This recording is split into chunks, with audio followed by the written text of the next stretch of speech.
बिस्मिल्लाहिर्रहमानिर्रहीम अस्सलाम वालेकुम।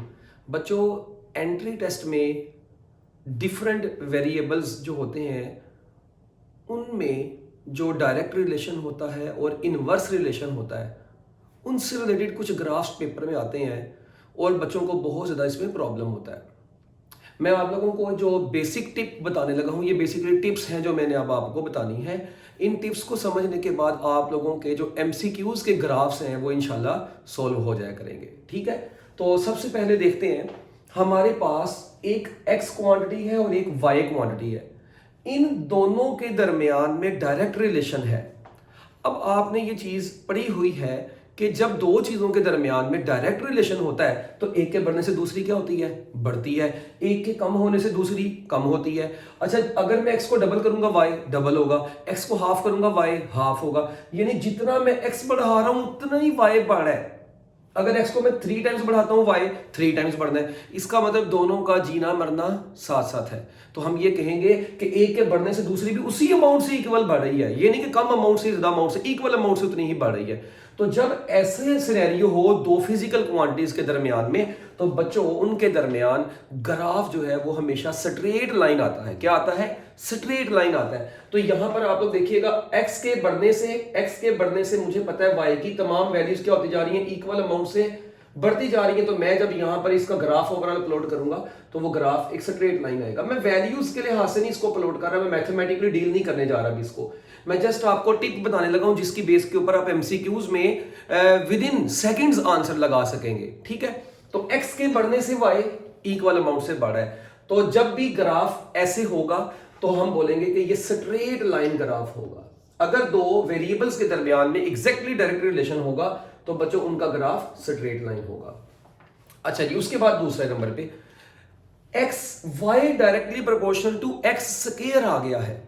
Y directly proportional to X square अगर आ जाए, अब आप फिजिक्स में देखते हैं कई क्वांटिटीज में ऐसा होता है फॉर्मूला जब आप यूज करते हैं। अच्छा, पहले जिस तरह ये है, अब इसकी तो आप बेस्ट एग्जांपल ले सकते हैं, वो मोमेंटम का फार्मूला नहीं, अब पढ़ते P is equal to M V. तो यहां से पता नहीं चलता मोमेंटम का मैस के साथ भी डायरेक्ट रिलेशन है, मोमेंटम का स्पीड के साथ भी डायरेक्ट रिलेशन है। मैस के साथ उस वक्त डायरेक्ट रिलेशन होगा बशर्ते ये कि v कांस्टेंट हो, और v के साथ डायरेक्ट रिलेशन उस वक्त होना है जब m कांस्टेंट होना है। तो आप देखें, अगर P यहां पर P हो, यहां पर V हो, तब भी ग्राफ स्ट्रेट लाइन होगा। अगर यहां पे P हो, यहां पे M हो, तब भी ग्राफ स्ट्रेट लाइन ही होगा। तो ये इस तरह जितनी भी आप फार्मूला पढ़ते हैं F is equal to M A, उसमें भी आप जो है ये डायरेक्ट रिलेशन का फार्मूला बना सकते हैं और इसको ग्राफ उसका ड्रॉ कर सकते हैं। इसी तरह अब y directly proportional to x square है। अब ये y एक्सिस पर y और x एक्सिस के ऊपर है ये x स्क्वायर नहीं मैंने लिखा, जरा गौर कीजिएगा। हालांकि ग्राफ हम y और x स्क्वायर के दरमियान में ड्रॉ करने जा रहे हैं, मगर यहां पर y और x ही लिखा हुआ है। अगर मैं यहां पर y लिखा है, इधर मैं x स्क्वायर लिख देता तो बच्चों ग्राफ तो दोबारा स्ट्रेट लाइन होना था, क्योंकि y का पूरे x स्क्वायर के साथ तो डायरेक्ट रिलेशन ही है, तो ग्राफ तो स्ट्रेट लाइन होना था। मजे की बात यह है कि मैंने यहां पर y लिखा है और यहां पर x लिखा है, हालांकि ग्राफ में x स्क्वायर के साथ ड्रॉ करने जा रहा हूं। तो आप इस चीज को जरा गौर से समझिएगा। देखिए, अगर मैं x को डबल करता हूं तो बच्चों y ने कितने गुना पढ़ना है, बेसिकली 2 का स्क्वायर 4 गुना बढ़ेगा। x को 3 गुना करते हैं y 9 टाइम्स बढ़ेगा। यानी x की कम वैल्यूज हैं मगर y बड़ी तेजी से बढ़ रहा है। यानी x उतनी तेजी से नहीं बढ़ा जितनी तेजी से y बढ़ रहा है। तो बच्चों याद रखिएगा, इसका मतलब है x की कम वैल्यू भी होगी ना, यहां पर कम वैल्यू भी होगी, y की उस वक्त वैल्यू बहुत ज्यादा हुई होगी। तो हम ऐसे ग्राफ को जब ड्रॉ करते हैं तो ये ग्राफ कुछ इस तरह का बनता है, और ये जो शेप होती है इसको हम नाम देते हैं पैराबोला। क्या नाम देते हैं? पैराबोला का नाम देते हैं। अब एक बात तो याद रखें कि इनके दरमियान में ग्राफ स्ट्रेट लाइन तो आना नहीं था, तो याद रख लें। अब शॉर्टकट क्या है याद रखने का, कि अगर एक क्वांटिटी की पावर 1 है, ठीक है, और दूसरी की पावर 2 है, तो याद रखिएगा ग्राफ हमेशा पैराबोला बनेगा। एक बात तो डन। अब वो पैराबोला में आप देखें ये क्या हो रहा है, पैराबोला में अगर आप थोड़ा सा गौर से इसको समझने की बात है, इधर पावर है 2, इधर पावर है 1, जिसकी पावर कम है आप देख रहे हैं ग्राफ क्या हो रहा है, उसकी तरफ बेंड हो रहा है ज्यादा। तो याद रखिएगा, जब दो चीजों में से एक चीज का स्क्वायर हो तो हम ग्राफ जो पैराबोलिक बनाएंगे उनमें से ग्राफ को बेंड किसकी तरफ करना है, जिसकी पावर 1 होगी। ये शॉर्टकट टेक्निक है याद रखने की, ठीक है। अच्छा, इसी तरह अब यहां पर देखते हैं, इसी की आपको और समझ आ जाएगी। अब x की पावर यहां पर कितनी है, बेसिकली 1/2 है, और इधर पावर 1 है, इधर पावर कितनी है 1/2। तो अब इसका मतलब ये हुआ कि इनके दरमियान में भी ग्राफ स्ट्रेट लाइन तो नहीं होगा। तो याद रखें, स्क्वायर हो या अंडर रूट हो, ग्राफ बनेगा पैराबोला ही हमेशा। क्या बनेगा? पैराबोला। अच्छा, अब पैराबोला बनेगा, मगर अब पावर किसकी कम है? एक्स की पावर कम है, वाई की पावर ज्यादा है। ये 1/2 यानी 0.5 है, वो 1। तो ग्राफ किसकी तरफ बेंड होगा? एक्स की तरफ बेंड होगा। तो हम यहां पर ग्राफ को ऐसे बेंड करवाएंगे, ये एक्स की तरफ बेंड होगा। तो है, ये भी पैराबोला है, मगर अब फर्क ये है कि ये एक्स की तरफ बेंड होगा और वो किसकी तरफ बेंड हो गया था? वाई की तरफ बेंड हो गया था। ठीक है, तो ये आप लोगों ने यहां पर जो कंफ्यूजन है इसको क्लियर कर देना है। ठीक है, उसके बाद हम अब इनवर्स फंक्शंस की तरफ चलते हैं। अगर दो फिजिकल क्वांटिटीज के दरमियान में इनवर्स रिलेशन होगा, एग्जांपल्स में भी करवाता हूं, एक दफा ही बताता हूं बाद में।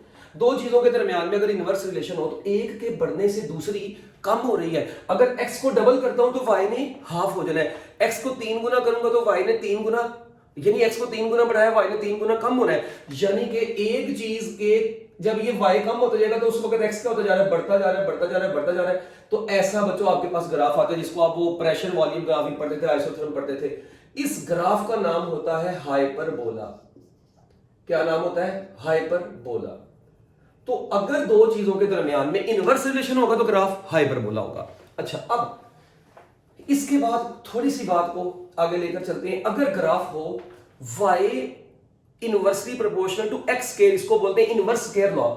अगर ग्राफ ऐसा होगा तो आप एक छोटी सी बात ऐसे याद रखें। देखिए, मैं x को अगर डबल करूंगा, यहां पर डबल कर रहा हूं, y हाफ हो रहा है, 3 गुना बढ़ा रहा हूं, y 3 गुना कम हो रहा है। अच्छा, यहां पर x को डबल करता हूं, y ने 4 गुना कम होना है। x को 3 गुना करूंगा, y ने 9 गुना कम होना है। यानी कि जो पहले x और y के दरमियान में ग्राफ था हाइपरबोला, ये ग्राफ जो था हाइपरबोला, ये इसका ग्राफ नहीं है। जो अब वाला ग्राफ आएगा इनके दरमियान वाला, वो इस हाइपरबोला से ज्यादा स्टीपर आएगा, ज्यादा ढलवानी आएगा। क्यों? क्योंकि देखें, अब x को 2 गुना करने पे y 4 गुना कम हो रहा है, y तेजी से डिक्रीज हो रहा है। इसका मतलब है कि अब इसका जो ग्राफ, ये जो ग्राफ आएगा, ये हाइपरबोला से क्या होगा? लेस स्टीपर होगा।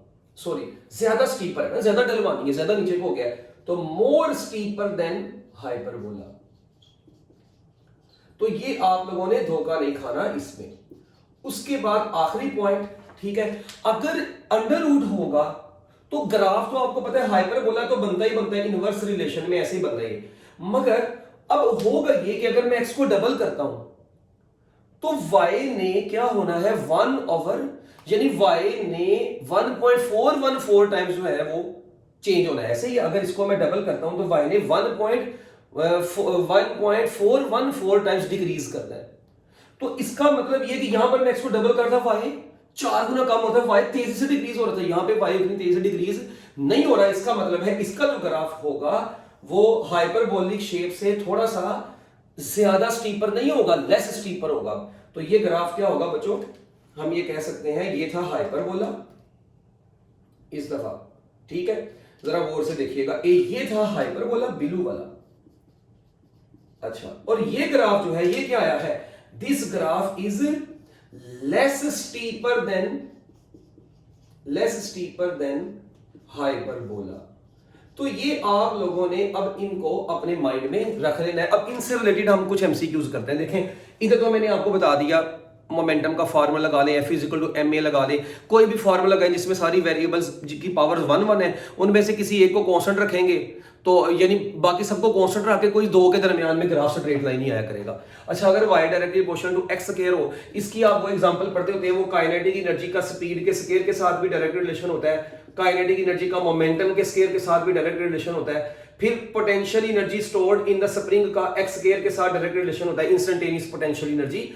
ठीक है, स्प्रिंग में। तो आप देखें, अगर यहां पर y एक्सिस पर ये कोई भी वैल्यू और x एक्सिस पर v p x में से कुछ भी हो तो ग्राफ हमेशा पैराबोलिक बनेगा। और पावर और ज्यादा बेंड किसकी तरफ होगा? इनकी पावर्स की तरफ, क्योंकि इनकी पावर्स 1 है। ठीक है, अच्छा, अब पैराबोला की, अब इसकी स्क्वायर वाले, अंडर रूट वाली।